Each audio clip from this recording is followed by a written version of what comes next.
Bun, David, o să te rog să spui și tu ce ai făcut. Un vulcan activ. Un vulcan activ.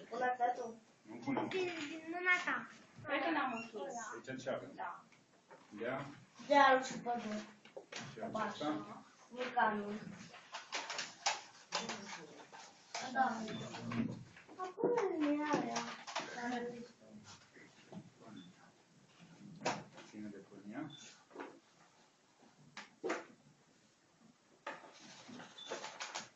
După aceea o să te rog să-mi spui cum l-ai făcut vulcanul să funcționeze, bine? Ce punem în interior? Ce punem acolo? Bicarbonat de sodiu, nu de amoniu, da? Acela se folosește la prăjituri, dar și de sodiu. Oțet. Și oțet. Cred că se cheamă acid acetil salicil. E aspirină. Nu, aia e aspirina, exact. Cum se numește? Acidul Acid. acid acetil. De la tine. Super. Da, e aspirina. Acum punem oțelul. Știam eu cu ceva acid, ce nu știu cum.